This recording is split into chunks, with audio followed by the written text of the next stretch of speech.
The automobile. Much of the history of Balboa Park since the 1915 Panama, California Exposition has dealt with predicaments caused by the automobile and ever-increasing traffic. On April 1st, 1917, shortly after closure of the exposition, a newspaper article stated, "From as early as 9 o'clock, there is a constant procession of automobiles crossing the bridge."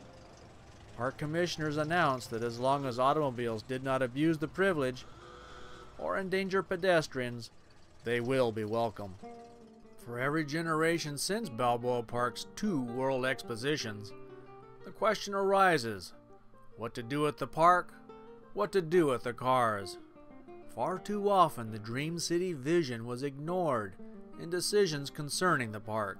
For example, there was the wear and tear from the park being used as a military base during 2 world wars. But far worse was this scar of a freeway that paved over a large portion of Balboa Park's most scenic landscape.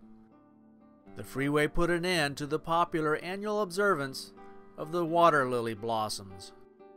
And then came 2 decades of proposals to widen the freeway to 8 lanes, and a proposal to demolish the Cabrillo Bridge and replace it with a steel span. There was also a proposal to turn a portion of the park into a convention center. The Ford building would have been converted into a giant convention hall. James Britton at the time wrote, "The traffic increase in Balboa Park, the increase of parking there, and the increase in commercial activity centering around a convention hall all spell drastic reduction in the park quality of the park. And this at a time when evidence is accumulating that a densing population like ours will need more park space, several times more park space, not less." Words that still ring true today. However, master plans for the park have all emphasized a greater automobile experience above and beyond enhancing the park experience. The Bartholomew Plan proposed an elaborate road and tunnel building project that would have cut and carved through Balboa Park. It called for demolition of some of Balboa Park's Dream City architecture. That was in addition to yet other plans that would have converted even more of Balboa Park to roads and highways. Tourists and residents alike are attracted to Balboa Park for the atmosphere its historic architecture and landscaping provide. History shows us the best blueprint of how the park should appear and be utilized. The examples exist in historic literature, photographs, plans, and drawings.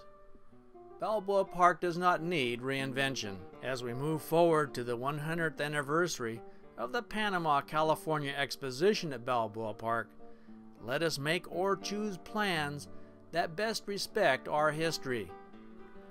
Currently, there is a road and bridge proposal that will tack a modern appendage to the historic Cabrillo Bridge and pave over yet more of Balboa Park with roads. And there's a plan to construct a partially underground parking structure for 900 cars behind the Organ Pavilion.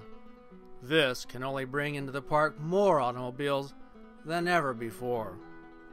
Proposals that appear to repeat mistakes of the past should be modified so as not to damage the historic fabric of our National Register Historic District, and to adopt plans that best celebrate Balboa Park's Dream City history.